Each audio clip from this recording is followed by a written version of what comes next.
Saludos, buen día, gracias por estar aquí. Mi nombre es Ari Hernández, soy el director del Departamento de Humanidades. El día de hoy culminamos la Semana de las Humanidades con la ponencia que van a disfrutar el día de hoy, bueno, en un ratito, perdón. Les agradezco mucho que vengan aquí porque obviamente hemos estado con el esfuerzo de crear, ¿verdad?, toda esta conciencia ecológica, conciencia de relevancia educativa también en el proceso de, ¿verdad?, salvar nuestro planeta y obviamente tener, ¿verdad?, relevancia responsable en nuestras acciones desde lo académico y hacia una acción social. Así que el día de hoy les presento a los compañeros, compañeras, la doctora Jessica Gaspar, la doctora Rosana Domenech y al doctor Carlos Muñiz, con su ponencia, con su panel Ecopedagogía Borincana, alternativas educativas frente a los desafíos socioambientales y ecológicos locales. Así que muchas gracias por estar aquí, espero lo disfruten y disfruten también un cierre poético musical que vamos a tener para ustedes con el poeta Ángel Matos y el guitarrista Jaime Sáez. Muchas gracias nuevamente, así que aquí los dejo con los compañeros.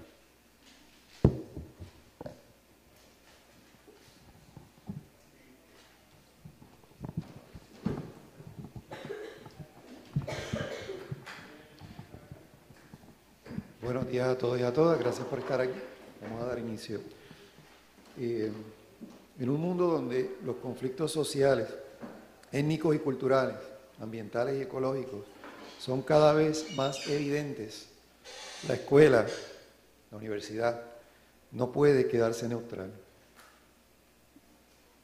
Compartimos Ecopedagogía Borincana, alternativas educativas frente a los desafíos socioambientales y ecológicos glocanales. Ahorita tengo que excusarme. Sí había un quiz y el quiz es el siguiente. ¿Alguien sabe lo que significa glocanal? Tienen una asignación el día de hoy. Yo espero que lo podamos compartir en el proceso. Somos todos miembros del árbol de la vida y juntos caemos o juntos quedamos de pie. La equidad de género tiene que ser un requisito indispensable para alcanzar el desarrollo sustentable en nuestra isla. Si no tenemos una equidad de género y si no logramos llegar hacia esa equidad, nunca vamos a tener un desarrollo sustentable.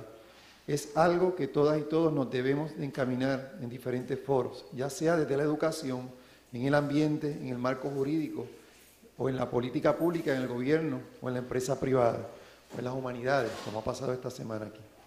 Yo creo que nos salvamos porque podíamos mirar por la ventana lo que no se podía enseñarnos en el salón de clases. Mirábamos a Puerto Rico y fueron los árboles, y fueron las hojas, y fueron los pájaros de nuestro país, los verdaderos maestros de mi generación, Juan Antonio Corretger. Las santiguadoras, comadronas, madres y abuelas, ellas son las que tienen verdadero conocimiento de la tierra, las plantas, la vida y la sustentabilidad. María Bedeneta. Salud. Quien ama la tierra le siembra una flor y deja que vuele en el viento su olor. Quien ama los bosques no puede esperar a que corten el árbol para protestar. Salvador Cardenal, Katia Cardenal, dúo nicaragüense, Guardabarranco.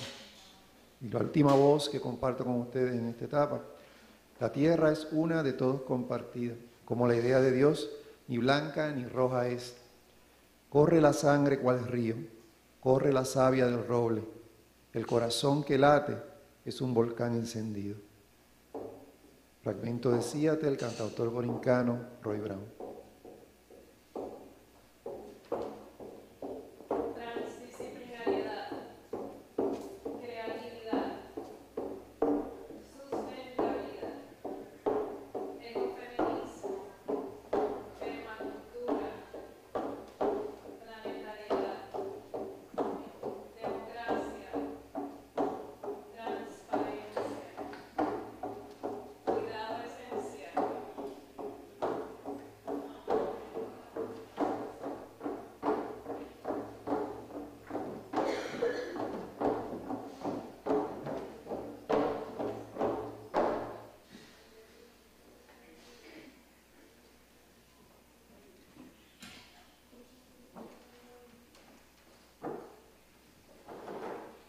Buenos días nuevamente, gracias por sacar su tiempo y estar aquí.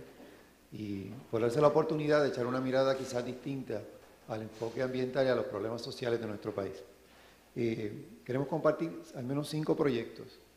2 de ellos están presentes las autoras, otros 2, 3 compañeros no pudieron estar presentes, pero van a estar a través de la voz, ¿verdad? En unas breves presentaciones. Ecofeminismo en Puerto Rico, la opción de huerto casero como herramienta pedagógica a nivel escolar, radiografías de manifestaciones de violencia y paz, popularizando la educación ambiental, estrategias de educación popular desde lo local a lo global, y ahí tienen una idea de la palabra, lo canal, lo global, lo nacional y lo local. Muchos efectos ambientales se ha demostrado que no importa dónde ocurran, afecta a otras áreas. La cuestión de la globalización y otros problemas sociales también lo han demostrado, así que han acuñado el término glocanal para que se nos quede fijado en la mente que lo que hagas aquí afecta en otro lugar, lo que hagan en otro lugar afecta aquí. Y encuentro regional llamado del Caracol. Brevemente, para dar oportunidad a las compañeras a que ustedes puedan ver directamente, verán unos proyectos de primera mano. Un poco esto es como tratar de plantearles a ustedes un buffet, tratar de mirar un poco, un ejemplo breve de lo que ha ocurrido en Puerto Rico en las últimas décadas, que tiene características a lo que ahora se llama ecopedagogía, que más adelante vamos a ver. Hay un espacio, ¿verdad? Hay una silla por ahí que quizás yo utilice. Ese tambor también representa la cantidad de proyectos que no pretendemos poder presentarlos todos y que existen formal e informalmente en la educación en Puerto Rico. Aún quizás sin que sepan que están llevando a cabo ecopedagogía, así que es importante tenerlos presentes. A modo de preámbulo bien breve, hay mucha argumentación y lo podemos deliberar, sistema económico, ¿verdad?, neoliberal actual, ecocida, es decir, para funcionar como funciona, la tierra y los recursos naturales van decreciendo y en detrimento. Y genocida, muchas de las ropas, artefactos que estás usando en este momento, el lugar donde estás sentado, los materiales, está ligado a una cadena de violaciones de derechos humanos. Hay jóvenes como tú que no pueden estar en una universidad a esta edad, tienen que estar trabajando para que tú y yo podamos comprar una camisa en $5 o un material, en tenerlo accesible, ¿no? Esto no nos hace culpables intencionales, pero somos parte de esa red de alguna manera. Asunto de justicia, de equidad o balance está en juego. El asunto de ver la paz o la cultura de paz no como una ausencia de guerra. Y si entramos en la definición de guerra, pero no todavía. Para muchos en Puerto Rico estamos en una guerra civil, con el asunto de las muertes, ¿verdad?, relacionadas a puntos de droga y trasiego, depende cómo lo miremos. Es la presencia de relaciones deseables entre los seres humanos y su entorno. Reconoce el conflicto como un fenómeno necesario y con gran potencial de aprendizaje y de unidad. De ahí, por muchas décadas, encuentros en diferentes partes del mundo, surge la Carta de la Tierra, un documento, está accesible en Internet, una declaración de principios éticos para construcción de una sociedad justa, sostenible y pacífica. Es decir, sobre la misma mesa se ponen asuntos sociales y ambientales. Esto de verlo como, ¿verdad?, todavía funcionan muchos sistemas educativos separados por áreas, realmente la realidad no funciona así. Quizás nos ayuda a comprenderla, pero se ha demostrado quizás de que no ha sido la mejor manera. La Carta busca inspirar a los pueblos, dar nuevo sentido, interdependencia global y responsabilidad compartida para la actual y para futuras generaciones. Es una esperanza y una llamada a la acción. La Carta de la Tierra tiene 4 ejes: respeto y cuidado a la comunidad de vida en general, integridad ecológica, justicia social y económica, democracia, no violencia y paz. De ahí emerge un nuevo pensamiento de pedagogía, un nuevo paradigma, una manera de cómo se concibe la educación. Un enfoque educativo que reconoce la necesidad de atender los derechos humanos a la vez con los llamados derechos de la tierra. Procura integrar modelos económicos justos y equitativos, justicia, equidad social, recuperar la tierra en aquellas áreas donde es necesario, con contenidos y metodologías pertinentes. Centraliza el principio de planetariedad, el planeta es nuestro hogar, y sustentabilidad. La Carta de la Tierra es un documento base para esta nueva pedagogía. Son 5 ejes, ¿verdad?, están atendidos, no voy a detallar mucho en este momento. Un poco me voy a detener aquí para dar paso, ¿verdad?, a las presentaciones que son importantes. Si hay oportunidad de preguntas, pues con mucho gusto abundamos. En general, entonces, esta pedagogía de la tierra nos llama a aprender nuevas actitudes. Como estamos viviendo, no podemos seguir. Eso cada vez sigue ganando mayor peso. Hay que reenfocar la mirada, trabajar con el corazón. Muchos científicos, inclusive aquellos involucrados en la bomba nuclear, las primeras veces que se desarrollaron, la atómica, llegaron a la conclusión de que si seguimos la ciencia y la ética, que es importante, estamos en la Casa de la Ciencia en esta universidad, con unos profesores maravillosos, unas grandes intenciones y grandes trabajos, pero se ha reconocido que es neutral, es decir, es como un lápiz, me sirve para escribir o para sacarle el ojo a alguien. Yo decido cómo la uso. Así que la decisión última es ética, no técnica. Y eso es un punto central en este enfoque, ¿no? Por eso la sustentabilidad, por eso la ecoformación y por eso la del corazón. O te nace sentir que nos movemos a esto, o no hay mucho más que hacer. Ecofeminismo. Hay una cita, y damos preámbulo entonces a la compañera. La AEE, Autoridad de Energía Eléctrica, nos dice Rosa Hilda Ramos, ¿no? Vecina de Cataño. Cuando nos reunimos, el químico de allí me dijo, doña Rosa, eso que usted ve ahí es vapor de agua. Se refería a las turbinas de las plantas de procesamiento de electricidad, ¿verdad? De generación de electricidad. Y por si acaso no estamos ubicados, eso no es agua, ¿sabes? No es vapor de agua. Pero le dijo, eso es vapor de agua, tranquila. La refinería dijo, nosotros no somos, es la Goya. Así que empezaron a jugar ping-pong con el asunto. Y así cuando vimos que había una negación, fuimos a las autoridades y ninguno de ellos aceptaba. En aquel momento no aceptaban que había un problema de emisiones de ninguna de esas plantas. Entonces dijimos, pues vamos a hacer una protesta. En mi vida yo había ido a una protesta y mi esposo me dijo como que esto se está poniendo un poquito más difícil.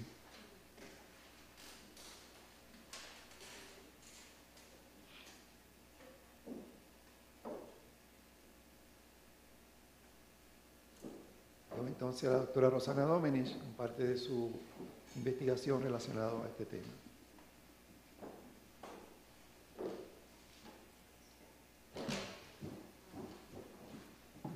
Hola, ¿qué tal? Buenos días. Estamos aquí como que al final. Disculpen, hablando de tecnología.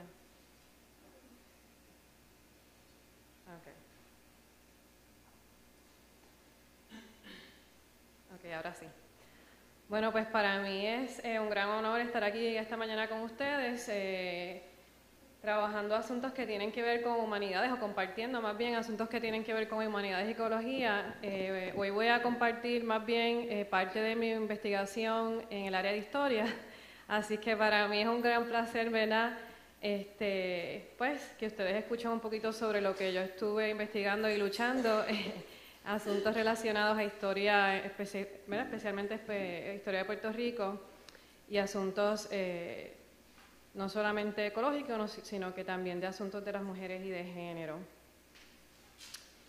Este trabajo que comparto con ustedes hoy investiga la relación existente entre el ambientalismo y el feminismo en la historia contemporánea puertorriqueña.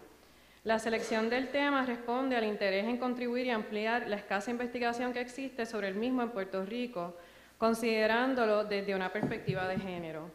Indaga sobre el papel protagonizado por las mujeres en las luchas ambientales desde finales de la década del 1960 hasta aproximadamente el 2009 e investiga sus experiencias, sus experiencias. Formula las siguientes preguntas. ¿Integraron las feministas a sus luchas el asunto del medio ambiente? Y si lo hicieron, ¿cómo? ¿Escucharon los ambientalistas e integraron los reclamos de las mujeres? ¿Incluyeron los estudios ambientales la perspectiva de género? Parte de mi interés, Parte de mi interés es documentar la participación significativa de las mujeres puertorriqueñas en las luchas ambientales contemporáneas con el fin de propiciar y alentar al estudio de esta participación ante la falta de reconocimiento de la misma en nuestra historia reciente. Esta investigación emplea, y incluyo algunos de mis objetivos aquí, ¿verdad?, que acabo de mencionarles.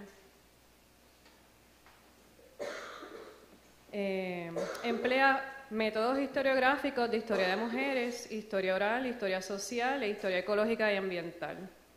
Se utilizan entrevistas, testimonios, charlas, documentos primarios y secundarios para evidenciar así el rol de las mujeres dentro de las luchas ambientales y su gestión y compromiso por un desarrollo sustentable. El trabajo investigativo de campo consta de un total de 20 entrevistas realizadas a hombres y mujeres líderes del movimiento ambiental y también a militantes feministas. Esto permite documentar diversas perspectivas existentes entre los distintos protagonistas de estas luchas Y el análisis de estas entrevistas se hace a partir de un estudio de los estudios de género, el ecologismo y el ambientalismo. A pesar de que uno de los movimientos más extendidos en el Caribe es el ambientalista y que se está tomando en cuenta las graves consecuencias que enfrenta la región a causa de la deuda social y ecológica acumulada por las potencias imperialistas de la región, existe una gran carencia de investigaciones y documentación acerca de dicho movimiento como uno sociopolítico.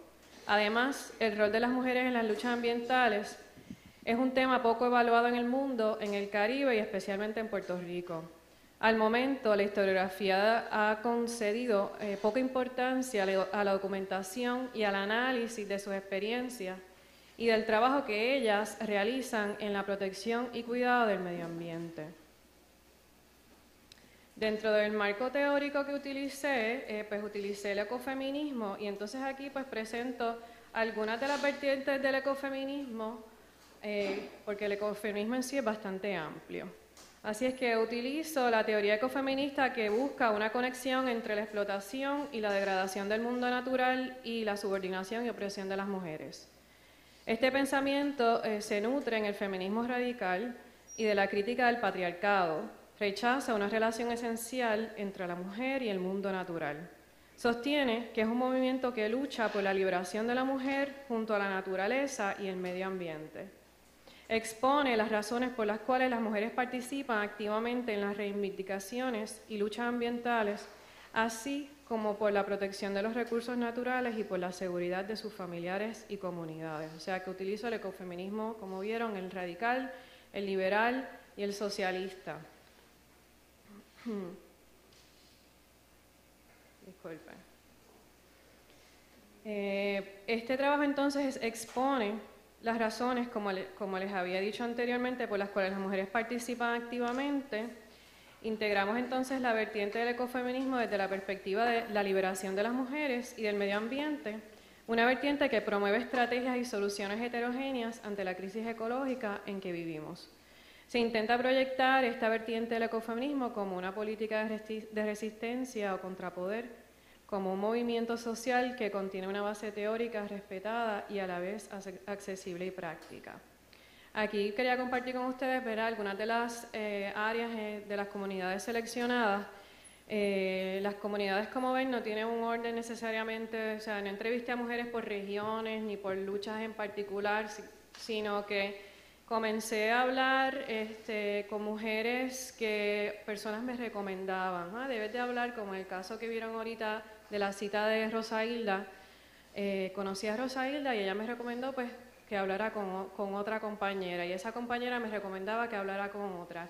Y entonces pues así fui saltando a través de la isla, incluyendo de la isla municipio de Vieques, hablando con mujeres y escuchando sus experiencias y sus luchas en particular. O sea que, como ven al lado de acá, las luchas ambientales, ¿verdad?, son diferentes desde contaminación industrial hasta lo que tiene que ver con radiación de antenas y celulares. O sea que no me enfoqué en asuntos de agua o asuntos de tierra, porque todas están entremezcladas.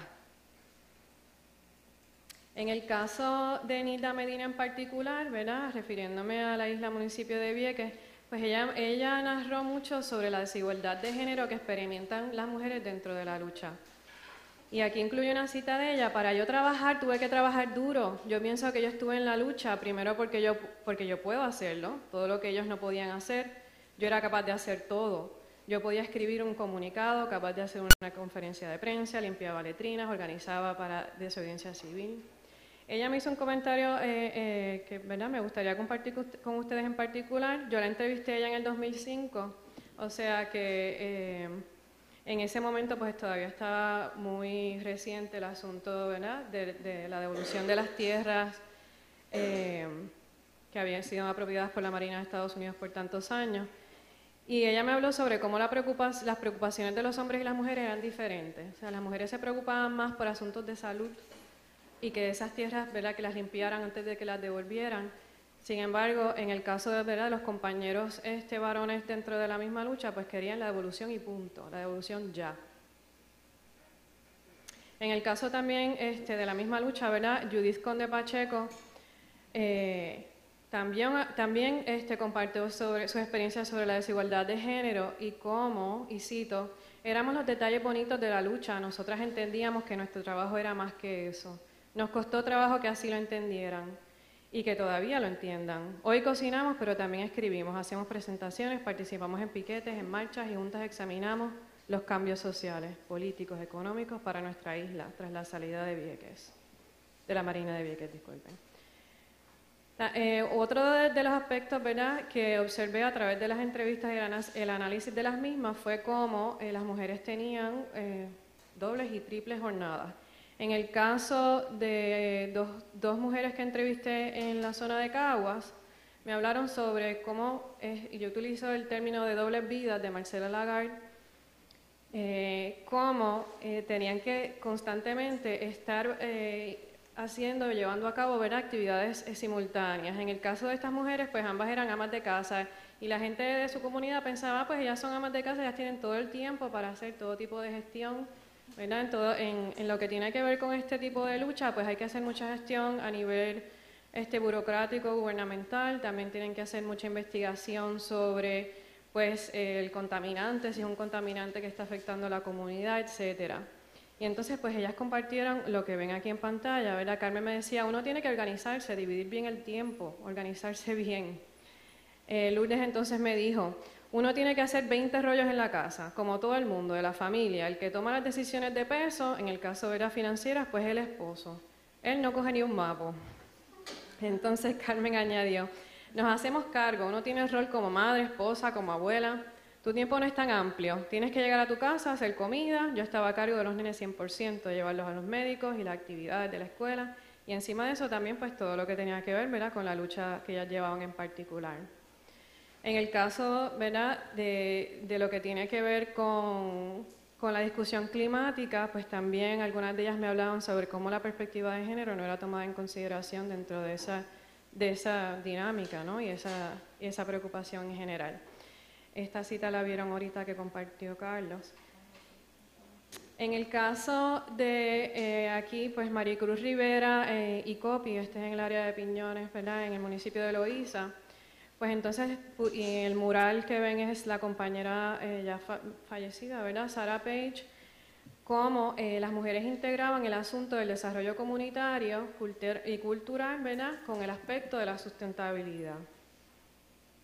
Esta es la compañera Wanda Rodríguez en el área de Guayama. Ella me habló sobre cómo su estilo de vida, no solamente cómo ella vive, ¿verdad?, como parte de su comunidad, como individuo del planeta, del país, de la isla, sino cómo las decisiones que ella toma en términos laborales, a lo que ella se dedica, forman parte también de esa responsabilidad social.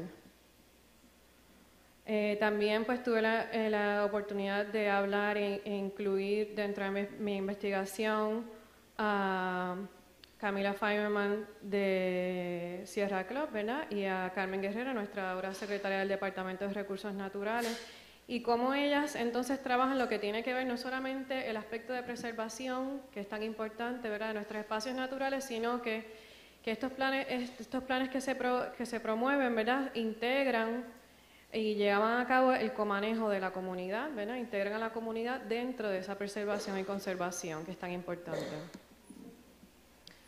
En el caso de Rosa Hilda, que fue la cita que compartió Carlos hace unos minutos, entonces en el área de Caimito, ¿verdad?, el municipio de San Juan, uno de los pocos campos que quedan en el municipio de San Juan, tuve la oportunidad de hablar con Aide Colón, y ella me habló, y cito, cómo la mayoría de las luchas ambientales están dirigidas por mujeres. Ellas se lo sacan del corazón y por lo que es justo. Donde están los varones se dejan llevar por lo que dice la ley. Las mujeres se dejan llevar por si es justo para sus hijos. Entienden que no tienen por qué dejarles un aire donde no se puede respirar. La responsabilidad es intergeneracional. En el área de Ponce, entonces entrevisté a Yanina Moreno, el líder de Amigos de la Laguna, que se dedicaron a rescatar la Laguna de las Salinas en el área del Tuque en Ponce. Y ella me habló mucho sobre la importancia de cómo integrar a la familia dentro de la lucha ambiental, en este caso, ¿verdad?, en esta zona del sur de Puerto Rico, y cómo los hijos, las hijas, en el caso de ella tiene 2 hijas, le hacían reclamos cuando ella empezó, ¿verdad?, a invertir el poco tiempo que tenía libre para trabajar con asuntos de la Laguna de las Salinas. Entonces ella decidió, no, mis hijas tienen que estar integradas en todos estos procesos. Así es que cuando ella se reunía con otros líderes de la zona, pues entonces siempre tenían actividades para los niños y las niñas, ¿verdad?, relacionadas pues al tema que estaban trabajando. Ya sea con teatro de marionetas, todo relacionado a la misma preocupación medioambiental. Volviendo entonces a la zona de Salinas y Guayama, entrevisté a Tata Santiago. Ella ha asesorado legalmente pro bono a diferentes comunidades en esa área.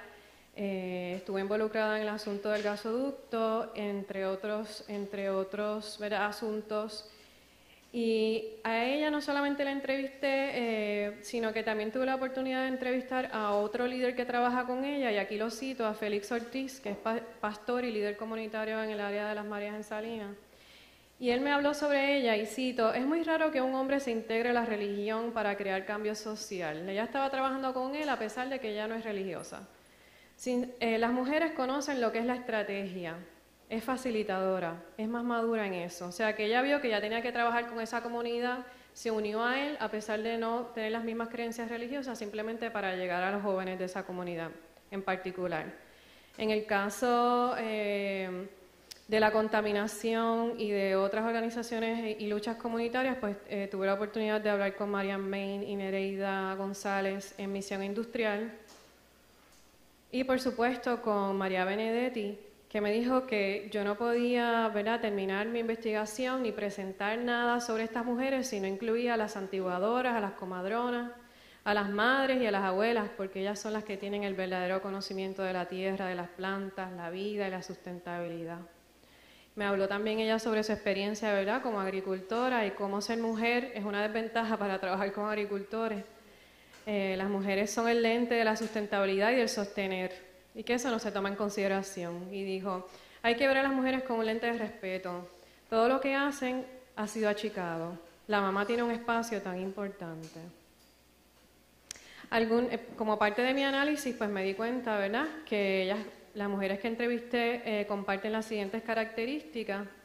Son cuidadoras de sus familias, las primeras en darse cuenta que algo ha cambiado en su medio ambiente, toman en cuenta las futuras generaciones, organizan actividades que integran a los miembros de sus comunidades, se caracterizan por poseer facilidad organizativa, hacen énfasis en lo concreto, en resultados, cogen las cosas en sus manos y no creen mucho en el cabildeo.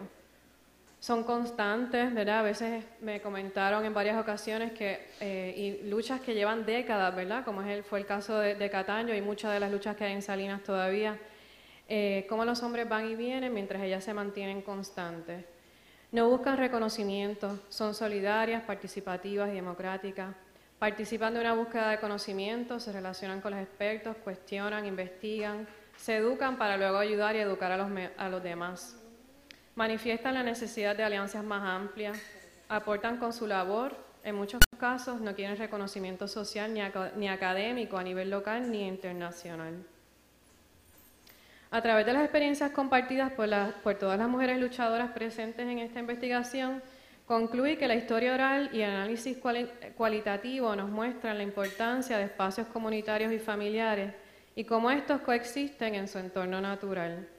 De esta manera podemos aprender sobre las experiencias de las mujeres desde una perspectiva social, ecológica y económica, y visualizarlas como agentes históricos. Los y las historiadores ambientales se beneficiarían de las historias de las mujeres, pues los estudios en estas áreas presentan campos fértiles para la investigación. Las mujeres han estado y están activas de manera constante en las áreas de conservación, preservación y luchas ambientales en contra de la contaminación. Esto merece un análisis detallado sobre el activismo y las actitudes de las mujeres hacia el medio ambiente. Análisis que integre los campos de la historia ambiental y de la historia de las mujeres, ambos en crecimiento. Gracias.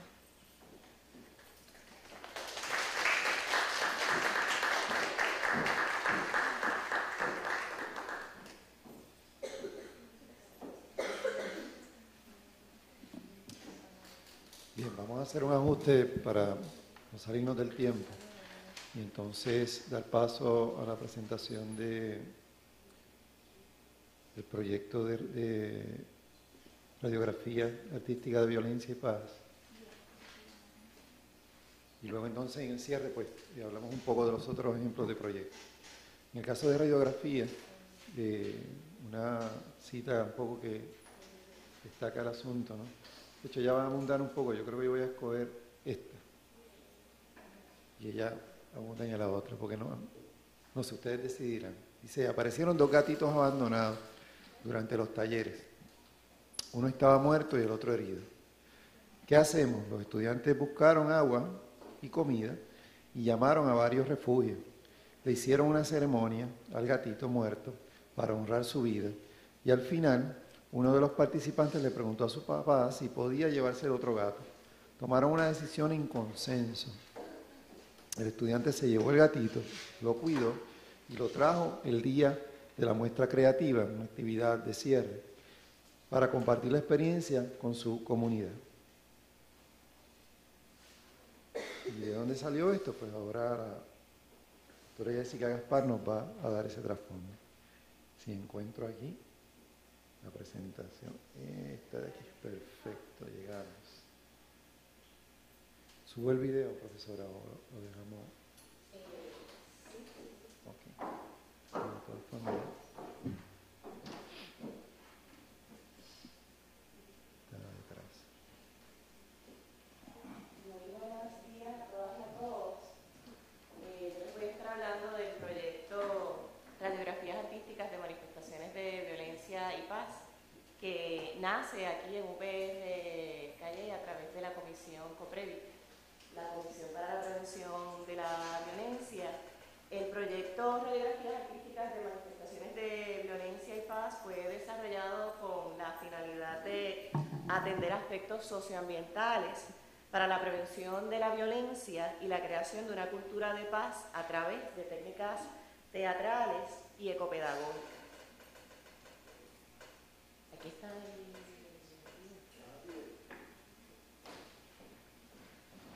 Me gustaría, bueno, déjame, además de la viñeta, además de esa viñeta presentada, me gustaría también leer la primera y entonces vamos a pasar a un video que fue creado por una de las estudiantes a modo de reflexión y luego vamos a pasar a explicar más en detalle el proyecto. La viñeta, y esto es una reflexión de una de las participantes del proyecto. Son estudiantes de escuela intermedia. Es tan fascinante poder ser parte de un proyecto como este, pues aún a mediados del mismo continúa la misma energía y entusiasmo del comienzo. Es en cada ejercicio, en cada dinámica y cada nueva experiencia que vamos descubriendo poco a poco nuestra posición y propósito en la tierra. Vamos a pasar ahora al video.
casa con mucho cuidado cuando esté grandecita, la que vive, y siembran una y otra al lado y así.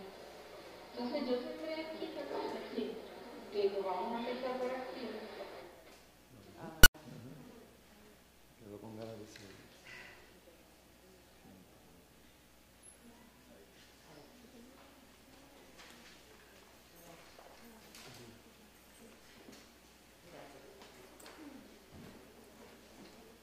Muy bien, bueno, este proyecto, como les comenté, surge desde el 2008 con estudiantes de escuela intermedia y superior de diferentes escuelas, particularmente el primer año y medio trabajamos con el programa de Bellas Artes y escuelas especializadas del Departamento de Educación y también con escuelas públicas aledañas, superiores e intermedias, aledañas a nuestra universidad aquí en Calle. Y este proyecto procura, uno, que los estudiantes puedan identificar 3 formas para prevenir manifestaciones de violencia en la comunidad escolar y 2, crear una presentación artística colectiva sobre manifestaciones de violencia pertinentes y o sobre estrategias para prevenir las mismas, fomentando así una cultura de paz.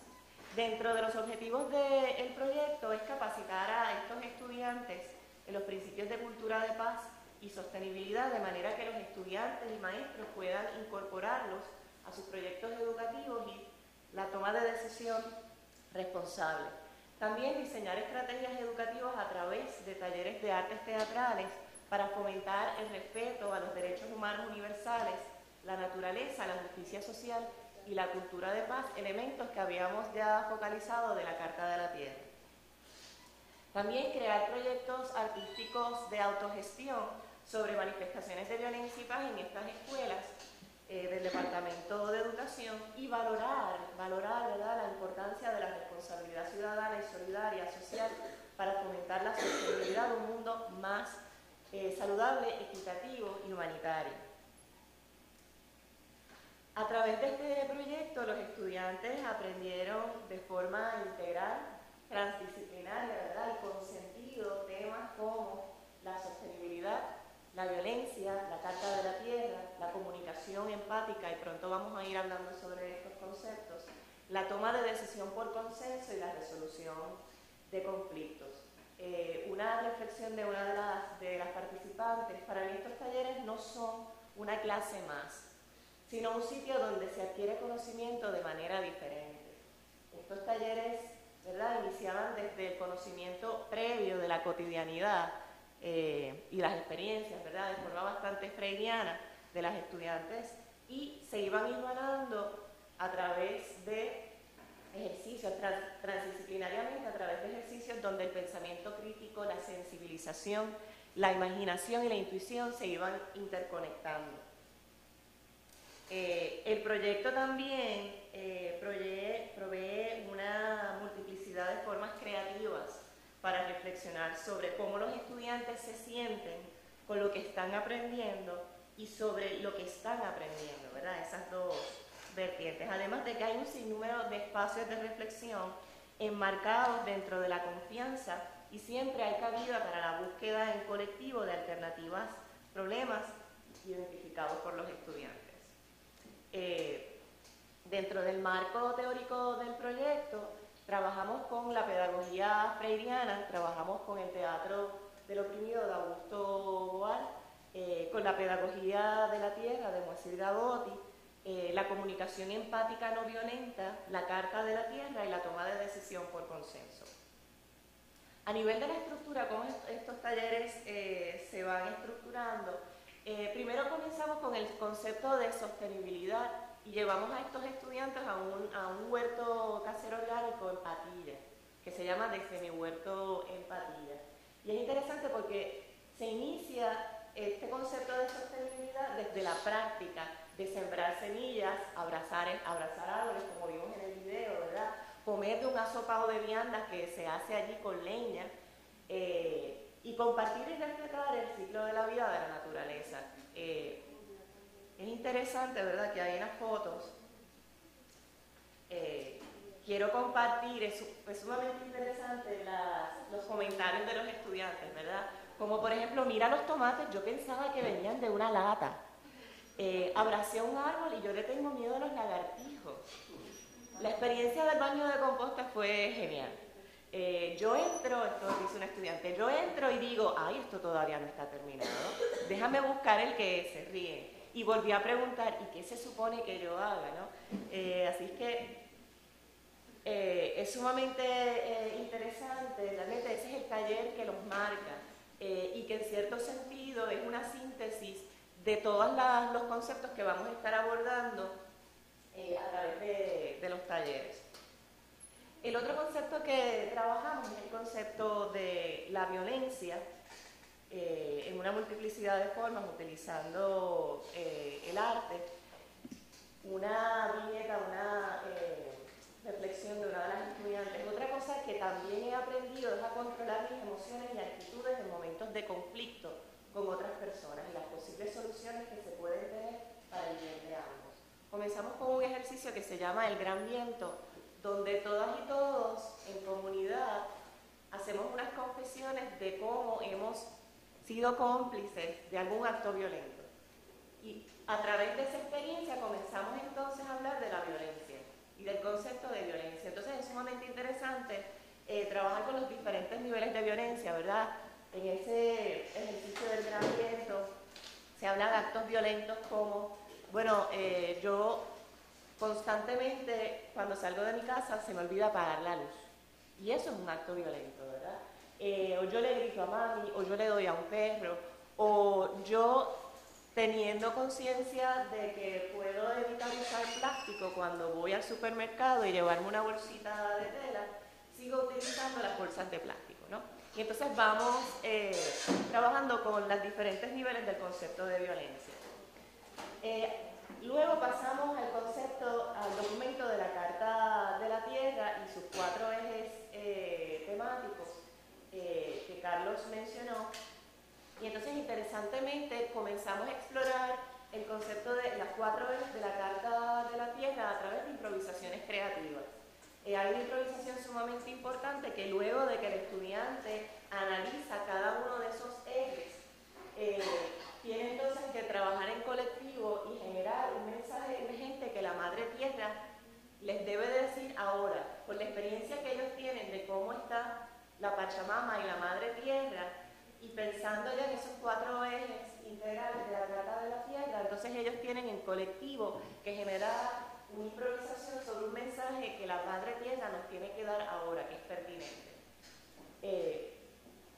Nos sorprende, ¿verdad?, muchísimo el conocimiento previo en las materias de biología. Entonces, en esas improvisaciones ellos comienzan a conectar conceptos claves que ellos ya han estado utilizando en la clase de biología, de ecología, de ciencias sociales, de humanidades, y que son, ¿verdad?, son parte de la aplicación del proyecto y de la actividad. El otro concepto importante es el conflicto. Trabajamos con el conflicto en una multiplicidad de maneras, ¿verdad? Siempre nos gusta comenzar a trabajar el conflicto desde el cuerpo, y ahí entonces trabajamos con movimiento corporal y danza. Hay un ejercicio bien interesante donde es sin hablar y sencillamente se trabaja en dúo. Hay un estudiante que tiene la necesidad de no dejar salir a la persona que está ahí por una razón X, y la otra persona tiene la necesidad de salir, y obviamente se va a crear un conflicto físico y es cansón. Y luego, ¿verdad?, reflexionamos en diferentes otras alternativas que podemos resolver los conflictos que no sea de esa. Otro elemento importante, hacemos diferentes ejercicios para tratar de focalizar en la importancia que tenemos que desarrollar en escuchar a los demás, en ese proceso de poder resolver el conflicto. Aquí tenemos unas imágenes de ese conflicto físico. Y una de las herramientas entonces que le damos para poder resolver ese conflicto es la comunicación empática de Rosa Marshall, ¿verdad? Es una forma de poder comunicarnos tratando de expresar nuestras necesidades, nuestros sentimientos y sin caer en juicios, ¿verdad? Él tiene una fórmula muy interesante y es sencilla y la debemos de explorar. Si ustedes tienen un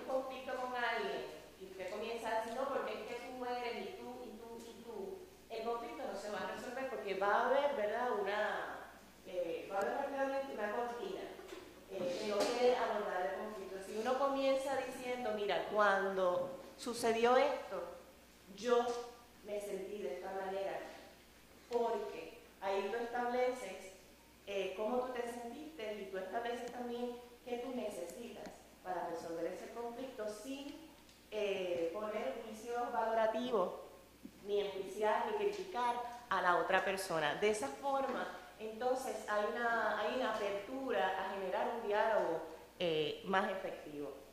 Interesantemente, aquí también los estudiantes comienzan, cosas tan sencillas, ¿verdad? Comienzan a identificar alertas físicas. Cuando yo me molesto, ¿qué me pasa? Mira, yo cuando me molesto he hecho un análisis y me pongo a sudar. Cuando yo me molesto, me caliento. Y si ya usted puede identificar reacciones físicas cuando usted se molesta, ya entonces usted puede trabajar unas técnicas para bajar esas alertas físicas. Como por ejemplo, hay personas que cuando tienen coraje y lo han identificado físicamente, deciden irse a la naturaleza, ¿verdad? O hay algunas personas que lo escriben porque saben que si lo dicen de la forma en que lo están sintiendo, va a ser una bomba. Lo escriben y después lo queman. Luego que tú lo has escrito, entonces vas y hablas con la persona, ¿no?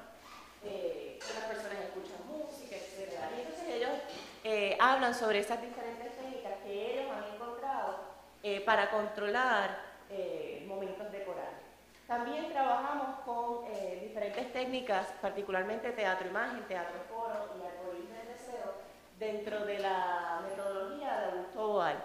Augusto Boal es un teatrólogo de Brasil que está muy hermanado también a la pedagogía del oprimido freudiana, y básicamente son técnicas de teatro que nos ayudan, uno, a identificar y a ver el problema, número dos, a analizarlo y a crear una reflexión, acción sobre este problema, y tres, en colectivo, poder proponer alternativas para resolver este problema a través de la comunicación empática. Entonces también en las actividades literalmente teníamos un personaje que se llamaba el barómetro, y era un personaje que tenía diferentes gradaciones de coraje, ¿verdad? Entonces desde me piqué, me molesté, me dio coraje, y mientras íbamos haciendo escenas, por ejemplo, de teatro-imagen, los estudiantes iban proponiendo alternativas al problema, y entonces teníamos este personaje que decía, caramba, la alternativa que te estás proponiendo todavía está reflejando que hay un nivel de coraje, estás en la sección de repiqueo, estás en la sección de coraje. Y así, poco a poco, íbamos abordando la efectividad de las herramientas que ellos estaban utilizando para utilizar la comunicación empática para la resolución de conflictos específicos. Toma de decisión por consenso. Aquí los estudiantes aprenden sobre esta técnica practicándola para decidir en consenso cuáles son los embriones creativos que se van a utilizar como materia prima en la muestra creativa.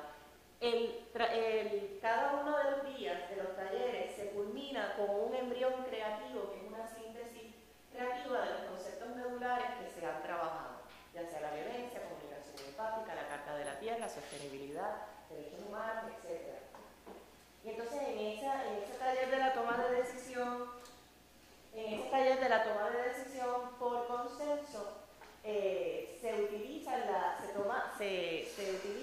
las materias primas de esos embriones para decidir cuál de todas ellas vamos a utilizar en una muestra creativa que vamos a hacer y que la vamos a presentar para los padres y la comunidad escolar.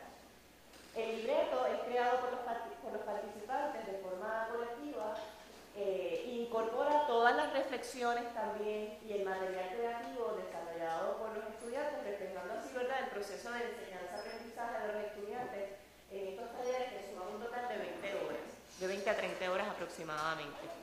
Se presenta la muestra creativa a la comunidad escolar o a los padres, donde, ¿verdad?, estas muestras creativas evidencian ideas globales, sobre la problemática social, ecológica, ambiental, al igual que ideas locales de la cotidianidad escolar de los participantes.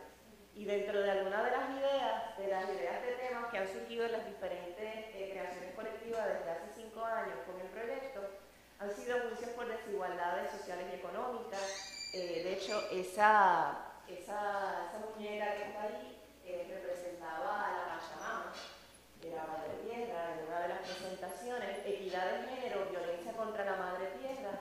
Hubo interesantemente, y Mansour estuvo aquí al inicio, ¿verdad? Al inicio de la Semana de las Humanidades, hubo un grupo en particular que les impactó muchísimo la labor de Casa Pueblo, lo investigaron y entonces su trabajo se focalizó muchísimo en Casa Pueblo, calentamiento global, destrucción de la naturaleza para la construcción de supertubos, etcétera, ¿verdad? Esto es del 2008, así que hay muchos ecos ahí. Luego de la presentación, y esta es la parte para mí más importante, hay un conversatorio con los padres y con la comunidad. Y entonces los padres, es interesante que comiencen a comentar sobre los cambios que ellos han estado palpando a través de esas 20 o 30 horas que los estudiantes han estado con nosotros, de esos cambios que ellos han visto importantes. Por ejemplo, una madre que se identifica cómo la comunicación con su hijo es más efectiva ahora, porque él está aplicando en su casa esas herramientas que ha utilizado. Una hermana descubre que el talento por la poesía no se de su hermana menor. También esto crea una conexión entre ellas, entre esta hermana, ¿verdad? Entre estas dos hermanas. La hija que explica a su padre lo que es comunicación empática para resolver un problema. Por ejemplo, una de las estudiantes quería ir a una actividad y comenzaron a discutir. Y la nena le dice, papi, comunicación empática. Y el papá le dice, pero nena, ¿de qué tú estás hablando? Y entonces ahí se comienza a explicar y ella comienza a explicarle qué es comunicación empática, qué es lo que ha aprendido en el taller, y entonces vamos a tratar de ponerlo en práctica y vamos a tratar de resolver este conflicto micro que tenemos aquí ahora mismo tú y yo. Aquí vemos ¿verdad? Esto es parte del conversatorio. Y entonces quiero culminar con algunas evidencias de los procesos de reflexión-acción luego que los talleres culminan. Como les dije, esto está basado también en pedagogía freudiana y en Boal, y lo que queremos ver es si esto comienza a generar unas transformaciones, aunque sea a nivel micro.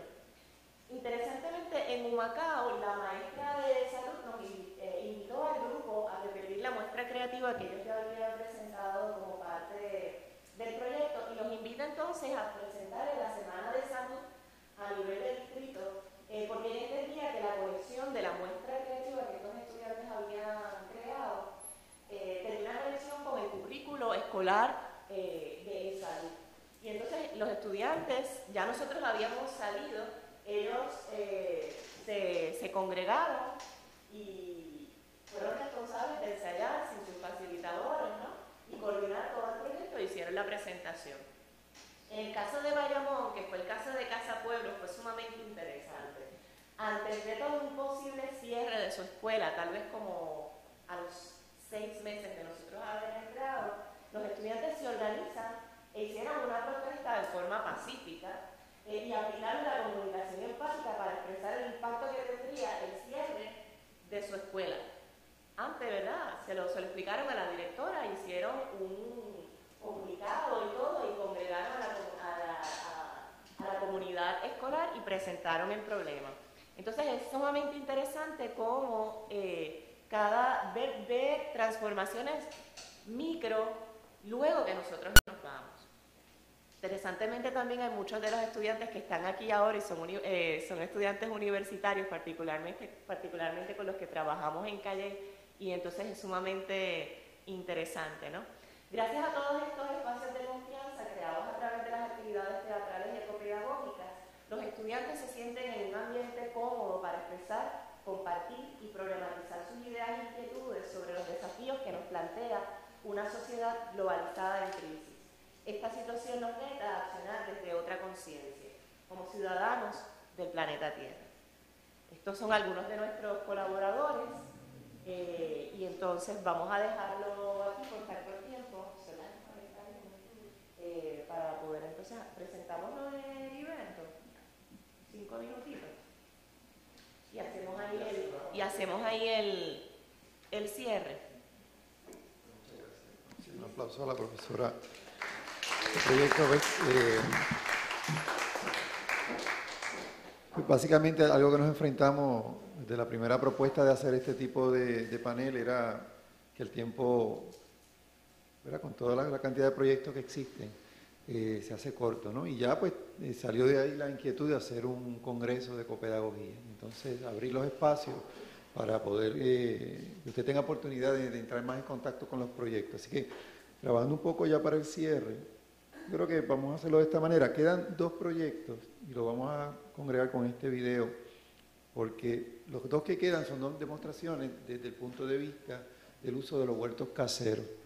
Que esto se ha propagado bastante, ¿verdad? Y como han visto, uno de los elementos principales es que atiende la cuestión social a la par con la cuestión ecológica y ambiental. Están en la misma mesa, están en el mismo nivel, para enfrentar problemas comunes y con soluciones que muchas veces son comunes también.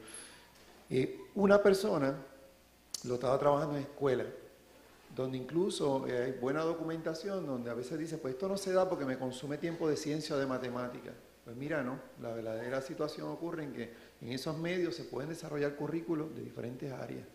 Atiende la parte disciplinaria y está atendiendo la parte afectiva, la parte social, la problemática. Y el otro analiza, lo trabaja con comunidades, y ese enfoque. Y este último proyecto, y los dejo con el video bien breve, con esto cerramos, lo plantea a nivel de recrear lo que llaman una ecoaldea temporal, donde se llevan a cabo prácticas utilizando conocimientos de la ciencia, pero también la parte de la humanidad, la parte social, para traer los temas, convivir en el lugar y empezar a practicar. Si yo te hablo de paz y de eso que ella decía de conflicto, yo voy a convivir en ese tiempo, en un espacio contigo, nos vamos a ver, vamos a tener diferencias y vamos a tener oportunidad de probar si esto es cierto o no.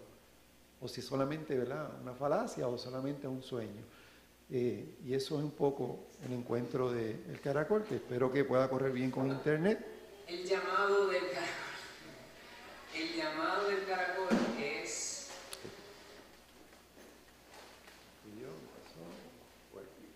un cuento. De personas que quieren vivir en mundos diferentes.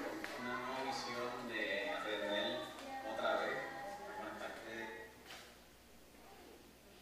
con la tierra, con tu neurálgico.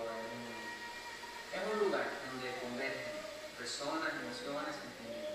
Es una colaboración de intenciones individuales que todos están uniendo, le están trayendo todo y lo están haciendo en un plano tangible. Esto es como una estación experimental.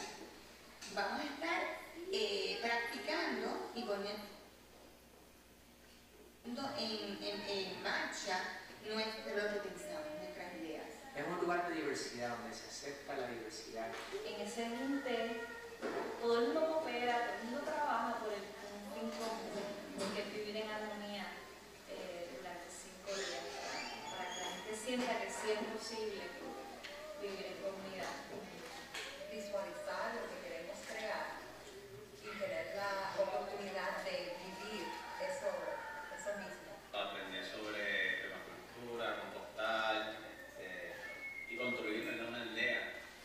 Y es para mí un ejercicio muy gratificante de vivir, experienciar lo que es una comunidad. Vamos a manifestar nuestros pensamientos, vamos a manifestar nuestros deseos, dedicando esos 5 días, ese espacio de 5 días donde vamos todos a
aprovechemos la circunstancia para detenerlo aquí, porque el tiempo ya hemos abusado de ustedes. Gracias por su paciencia. Si no hay tiempo y oportunidad, ¿verdad?, de hacer preguntas que tengan, pues, bueno, sí, depende del tiempo que haya, pero a través de ella, pues, podemos compartir información, porque sí nos gustaría, ¿verdad?, su insumo y poder compartirlo mucho más. Así que muchas gracias por estar aquí, por sus preguntas.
Oye, se lo doy, no hay problema.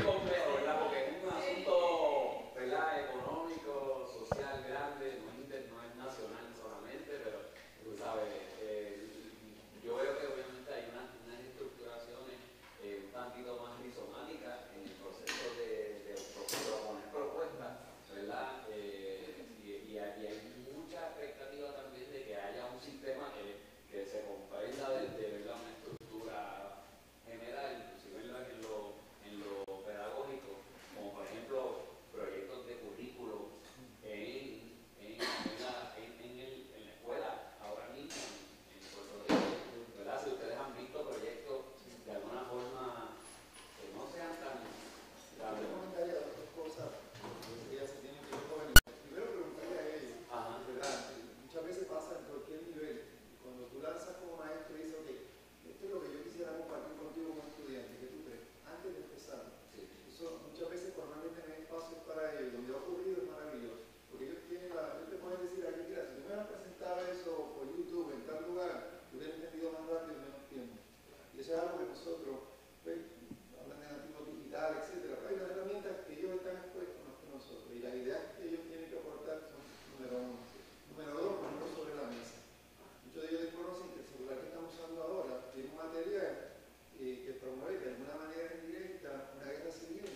Bueno, pues buenas noches. Digo, buenas noches. Me siento, es que casi siempre que leo es como de noche en alguna baja y siempre que con un micrófono es como que buenas noches. Sí, esta vida está graciosa. Yo sé que estamos corriendo un poquito al contra del tiempo. Excuso a una compañera, Ivania, que iba a llegar, pero los cajos le dan enfermedades de momento y se ponen changos. Así que yo lo que voy a hacer es que de lo que iba a leer voy a escoger 3 poemas, ¿verdad? Y de ahí todos nos vamos a almorzar. El primero es un poema que me gusta mucho porque yo pienso que de las cosas más maravillosas que me ha pasado en la vida es nacer en una isla y yo me siento que donde quiera que voy soy como una isla, que voy por la vida. Y este poema habla de eso. Mi piel es una isla aún en conquista, un arrecife de carne y mangle, de una avenida de un Poseidón que se tiró una musa en un motel de espumas en medio del Caribe. Es la isla que se repite y reparte en tantas bocas y lenguas, como esporas de gemidos de algún momento extinto, en donde el decir se hizo innecesario. Es la isla de los antiguos y los nuevos. En mis huesos hay petroglifos aún indescifrados y excavaciones en mis antiguas venas han dejado al descubierto una civilización de deambulantes que una noche oscura grafitearon mi carabela con versos mientras alucinaban escuchando un hip hop yaceado. Es la isla de los mitos y las leyendas, en que dioses y endiosados hacen coro, en que se juntaron gringos y persas, y los hermanos se dieron shot de chichaditos con germanos, mientras un espaciado español aparecía con un vino tinto, y Mahoma y Cristo jangueaban montados en una nube último modelo, mientras Hare Krishna perreaba con Yemanjá con música de palo, y un antiguo neandertal se reía viendo el show en su televisor de piedra.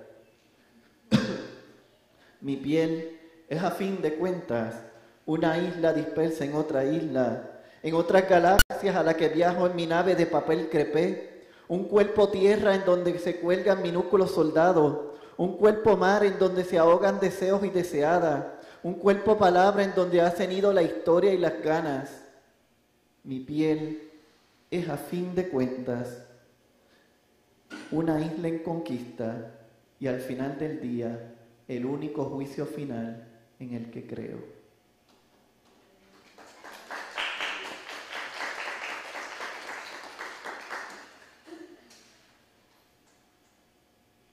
Y viviendo en una isla, yo vivo en Ay Bonito, feliz allí, pero yo soy un ente marino, muy marino.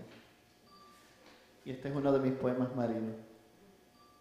Es que a veces cuando digo olas, y cuando digo hola nace un marullo. Se me salen las palabras tras los silencios, caracoles de suspiros se arrastran tras la sombra de un hombre poeta que levita sobre las algas, en donde hace una hoguera en la curva de una isla, con sabor a hembra, a ninfa, a estrellas. En el momento en que las horas y las olas se confunden, cuando las estrellas se zambullen en el mar desnuda y el agua se pinta de puntos, y en algún punto discreto un Neptuno se arrebata sentado en una garita del morro, mientras sirenas topless llamean versos coreados, y el fantasma de Maelo se da shot de chichaíto con Vallejo, en un paisaje de sombras y luces digno de un transeúnte Van Gogh. Es que casi siempre que digo olas, y cuando digo hola nace un marullo, mis huesos de fibra óptica tallados se me quieren romper. El Homo sapiens que me habita enciende un fuego azul y tibio sobre una hoja en donde se diagrama una canción por ser escrita. Y es que también a veces me canso de ser hombre, de ser una caricatura en una historia, en una isla en medio del Caribe, en donde se mitifica una leyenda aún a medio escribir y contar, de aquel que sedujo a Medusa sobre una cama de espuma y que bailó con la muerte pecho a pecho una canción de cortijo. Y es que también cuando digo olas y me suena ola, es que casi siempre digo cuerpo, carne, ganas. Es que soy tan débil ante tus ojos, sí mi vida, tus ojos, que un poema se me moja entre los dedos y tú ni te enteras.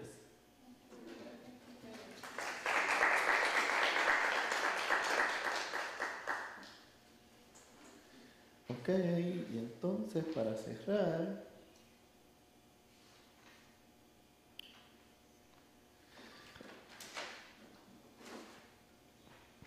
aquí Aquí en una noche no ha tocado Silvio Rodríguez y te ha hecho un desastre, ¿verdad? Pues cierro con esta canción que tuve el privilegio de leérselo ante sus ojos. Abro con un epígrafe de Silvio que dice: ay de estos días terribles, ay del hombre que lleven, ay de cuánto se marche, ay de cuánto se quede. Cuando el silencio se viste de gris, y es gris la lluvia y el sonido de las aves, es que descubro un nuevo color entre mis dedos. Es que miro el hueco en mi pecho que late incesante e insaciablemente indiscreto. En este juego de luces y sombras claroscuros que hacen procesión tras las huellas de mi hombre, al nombrar la ausencia con palabras fugaces, la metáfora del yo que se hace tú, el él, el ella, el todo, lo tangible e intangible negociando su existencia y persistencia, la memoria que escapa alguna barra entre anónimos, el viaje del adulto a mi niño que se hace un barco de papel. Porque hay días terribles, querido Silvio, esos que se van y me van a la deriva indespectiblemente, desafiantemente entre campos y ciudades, entre tonos de voces y colores, de llamadas sin identificar, de ideas que vuelan como mariposas en estampida, en donde solo queda mirar el cielo, imaginar formas, diagramar las nubes y estrellas en su propio egoísmo, recostarse en una montaña, mirar el mar lejano y tentador, inventar un poema en el cual se haga el amor desesperadamente, desnudarme de palabras y ropas y apresarme y ahogarme y lanzarme una pintura en donde se pinte de colores un mal color pastel, la forma de un cuerpo sin sexo, pero intenso y perverso, tarareando una canción tuya que me conozca y me reconozca, y diciéndole a la melancolía que te vaya bonito y no me llames, que yo te llamo. Gracias y buenas tardes.